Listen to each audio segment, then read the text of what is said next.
सास के लिए काली और गोरी बहू के पकवान। अमला अपनी दो बहुओं और बेटों के साथ रहती थी। उसकी एक बहू काली थी तो दूसरी बहू एकदम गोरी। दोनों बहुओं के रूप में जिस तरह जमीन और आसमान का अंतर था, ठीक उसी तरह से दोनों की आदत में भी था। अरे जेठानी जी, आप क्या कर रही हो? दिखता नहीं है क्या? मैं मेरे नाखून बना रही हूँ। हमेशा मेरे सर पर आकर तुम यही सवाल क्यों करती हो? तभी उन दोनों की सास अमला आ गई। क्या हुआ मेरी गोरी बहू? देखिए ना मम्मी जी, ये मीरा मुझे आकर परेशान कर रही है। अरे ये तो है ही मनहूस, इधर से उधर इसे सबको परेशान करने के सिवा और आता ही क्या है। बेचारी मीरा को अमला ने बिना बात ही इतनी सारी बातें सुना दी। न जाने माँ और भाभी जी मुझसे क्यों चिढ़ती हैं। अरे अगर काले रंग से इन्हें इतनी ही चिढ़न थी तो सासू माँ मुझे अपनी बहू बनाकर ही क्यों लाई थी। लेकिन मैं उन्हें ये एहसास करा कर रहूंगी कि काले रंग वाले भी बहुत दिल वाले होते हैं। आज तो मैं सारी माँ की पसंद की चीजें बनाऊंगी और उनका दिल जीत लूंगी। मीरा अपनी सास के लिए खाना बनाने लग गई। कुछ ही देर में उसने काफी सारे पकवान बनाकर तैयार कर दिए। ओहो, तो अब ये काली कलूटी सासू माँ को खुश करने के लिए पकवान बना रही है। फिक्र मत करो, मैं तुम्हें कभी भी माँ का दिल नहीं जीतने दूंगी। दीपशिखा ने भी फोन मिलाया और ऑनलाइन खाना बुक कर दिया। कुछ ही देर बाद मीरा का खाना तैयार हो गया और वो उसे एक थाली में सजाकर अपनी सास के पास ले गई। लीजिए सासू माँ। मीरा ने खाने की टेबल पर रख दिया। ये भी कोई खाना है भला? अरे ऐसा खाना तो कोई गली के कुत्तों को भी ना खिलाएगा। जरा पनीर की हालत देख, बिल्कुल सब्जी में घुल गया है। और ये खीर है, अरे इससे अच्छी खीर तो स्कूल का बच्चा बना लेगा। ये खीर कम पानी ज्यादा लग रही है। अमला खाना खाते हुए उसकी बुराई कर रही थी कि तभी उसकी गोरी बहू दीपशिखा थाली में खाना सजा कर लाई। माँ जी, आप भी किसके हाथों का खाना खा रही हो? आप ये खाना खाओ और बताओ कि कैसा लगा। एक मिनट भाभी, किचन में तो इतनी देर से मैं खाना बना रही थी, तो आपने ये खाना कब बनाया? Oh just shut up. तुम जैसे गरीब परिवारों के काले पीले लोगों को कुछ भी समझ नहीं आएगा, इसलिए बेहतर होगा कि तुम मुझसे कुछ भी ना पूछो। अरे बहू, ये तू किससे बहस में लग गई? ला जल्दी से तू मुझे अपना खाना दे।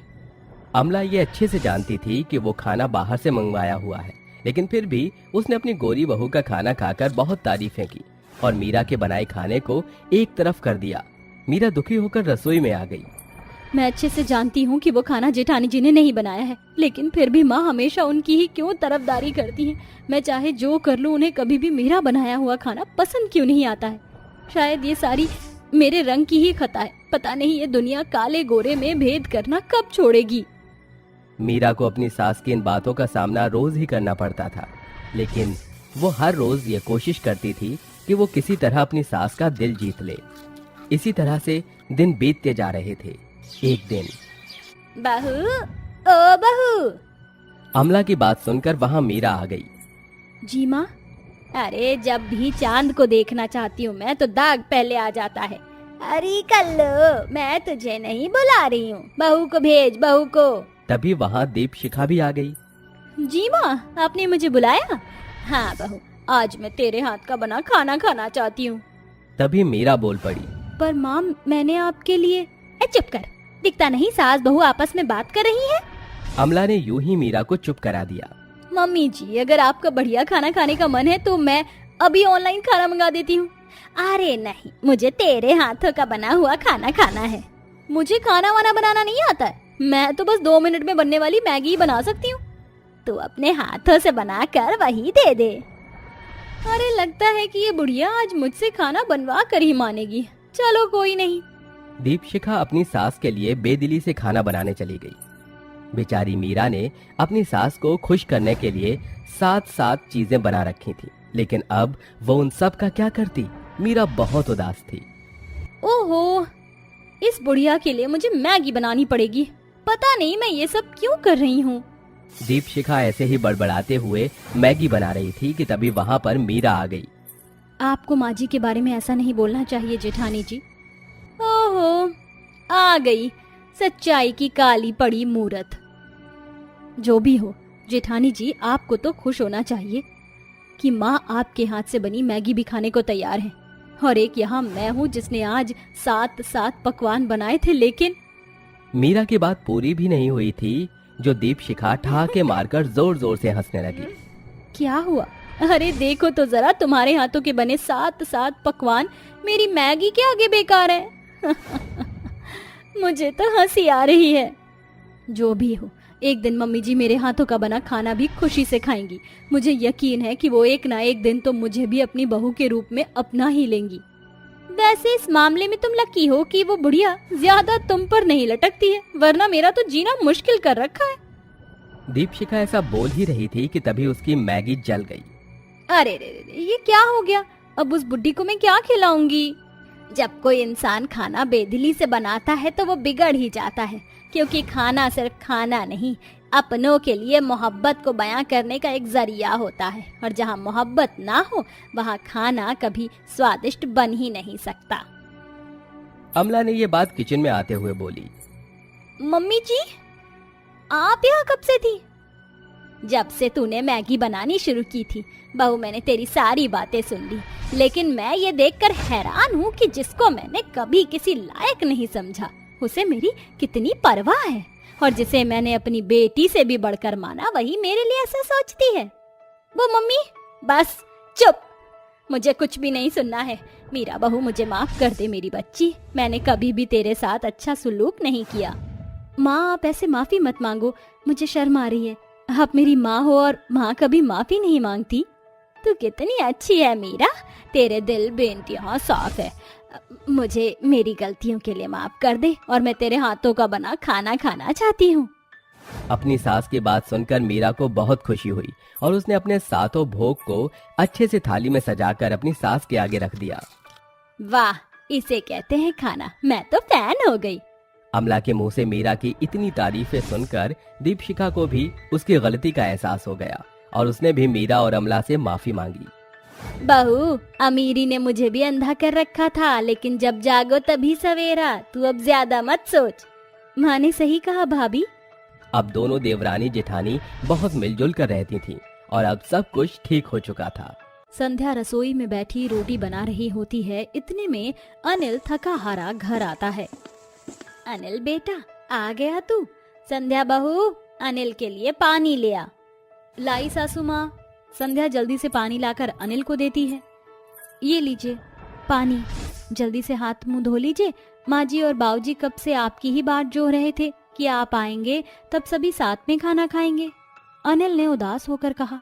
संध्या, मुझे भूख नहीं, तुम माँ पिताजी को खाना परोस दो। अरे ऐसे कैसे भूख नहीं, दिन भर मेहनत करता है। बेटा, आज फिर कुछ हुआ है क्या?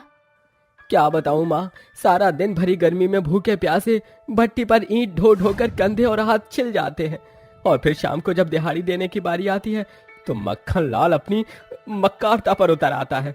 कभी 50 तो कभी 20 रुपए देता है, और आज तो उसने 1 पैसा नहीं दिया। हम गरीबों के हक के पैसे मारना इन अमीर लालची लोगों का पेशा बन गया है। अरे कंजूसी और घपलेबाजी करना तो उनके खून में है बेटा। तुझे याद नहीं मेरे साथ उसने क्या किया? मक्खन लाल स्वभाव से बेहद लालची था। कुछ समय पहले तक राम नारायण भी वहीं काम करते थे, मगर एक दिन राम नारायण का पैर फिसला और वह भट्टी की सुलगी हुई सिगड़ी में जा गिरे। नजारा बहुत ही भयानक था।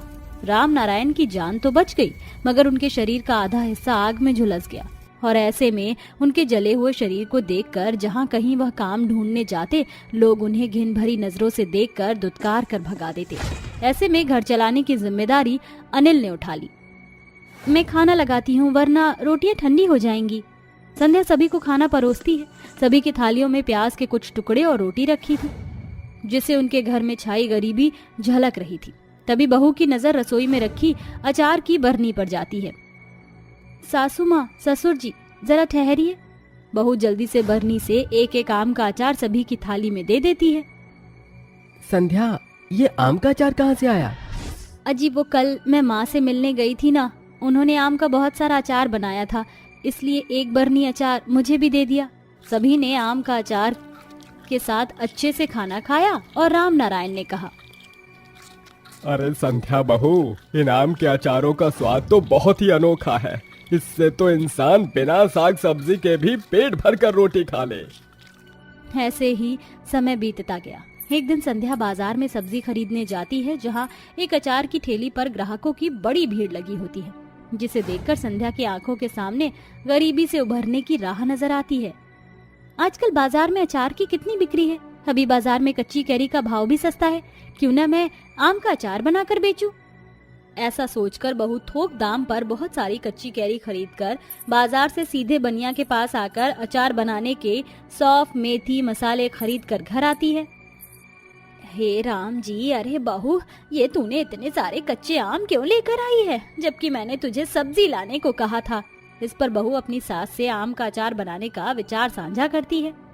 माँ जी, मैं जानती हूँ कि एक गरीब किस तरह अपनी गृहस्थी के खर्चे चलाता है और सारी जिंदगी वो खून पसीना बहाकर पाई पाई कमाता है, फिर भी जिंदगी भर अमीरों की गुलामी करके गरीब रह जाता है।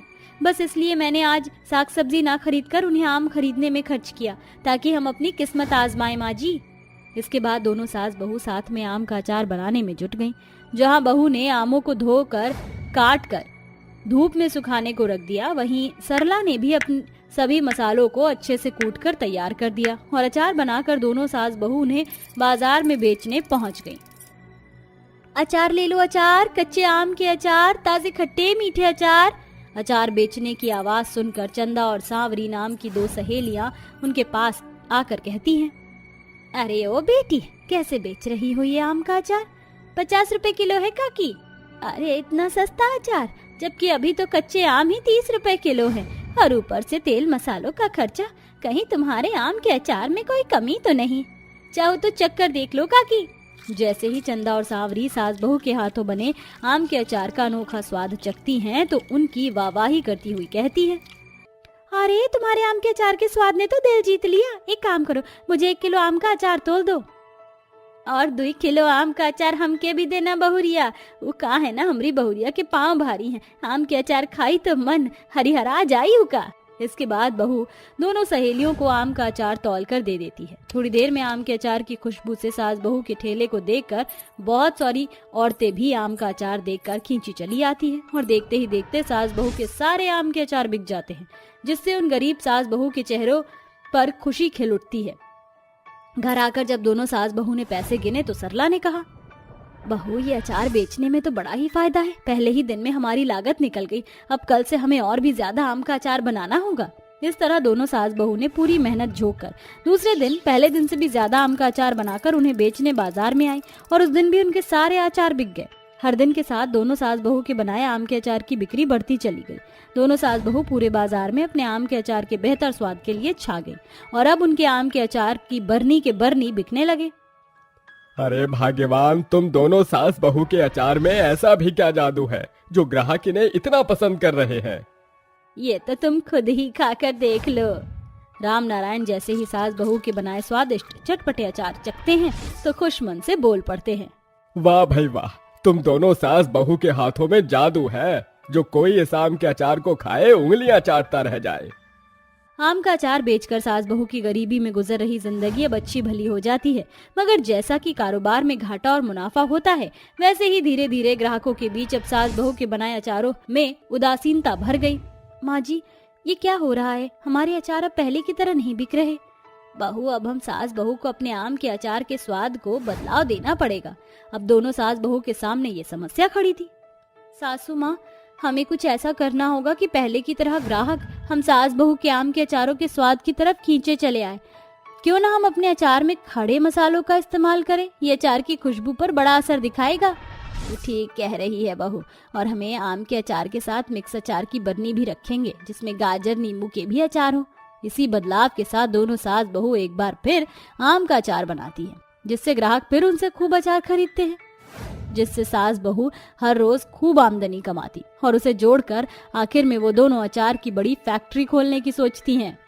माँ संध्या, मैंने सोच लिया है, मैं आप दोनों सास बहू के आम के अचार के कारोबार में हाथ बटाऊंगा, और आप दोनों की फैक्ट्री खोलने की सोच गरीबों के लिए बहुत अच्छी है, क्योंकि इससे एक गरीब बेरोजगार को रोजगार मिलेगा, और एक गरीब को गृहस्थी चलाने में जो परेशानियां झेलनी पड़ती हैं वो उन्हें नहीं उठानी पड़ेंगी।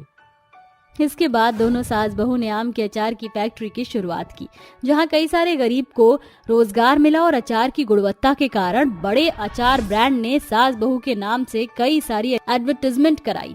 आज रामपुर के छोटे से टुकड़ी में रहने वाली सास बहू किसी पहचान की मोहताज नहीं, साथ ही सास बहू के अचार की फैक्ट्री से आज सैकड़ों गरीब घरों का चूल्हा जलता है।